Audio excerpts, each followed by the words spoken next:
You're now looking at Amazon.com, and the reason is that your PLR, the PLR that you get, you're always going to have two stages. And I'm going to type in Facebook right now. We're just going to kind of assume, let's say that you have PLR in Facebook or LinkedIn or some other social media site or platform, and trying to figure out, okay, now what are the uses for this? What is it that I can do with it? And one of the things that I would suggest that you do if you want to take the next step and you really do want to sell it in different venues is you have here that you have certain offline niches or small business niches. So for instance, we could type in contractors, right, or electrical contractors, but let's just say that's probably going to bring back Facebook contractors, right? Okay, so here's something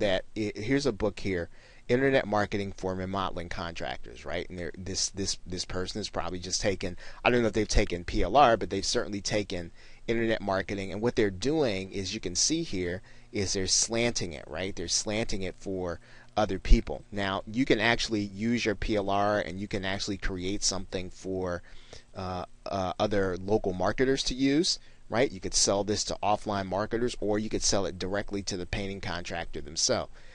Let's say that you wanted to do plumbers, right?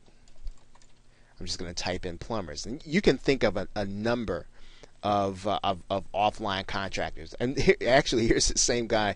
He's doing internet marketing for plumbers, so he's probably going to talk about. And this was written in 2011. Now, if you're wondering, okay, well, what kind of offline niches there are, you can just pretty much do a search. I'll do one for you now.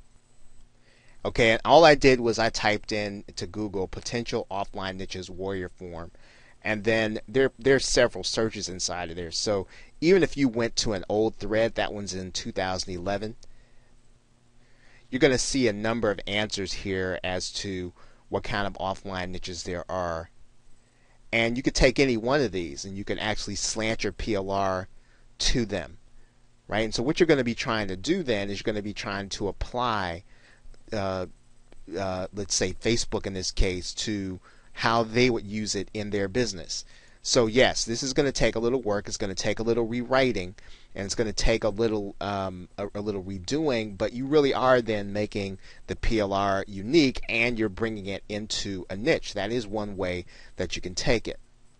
Now, if I type in Facebook for plumbing contractors into YouTube, you're going to see that there are people who actually do videos on these. So if you want to do videos for, let's say, other offline marketers, or even if you wanted to do it and make those videos available, this is another way for you to be able to monetize your content. So anytime that you can slant your content toward any of the offline niches, remember you can find a lot of them here in the Warrior Forum, you're going to be able to have a number of options that you can then do with that PLR.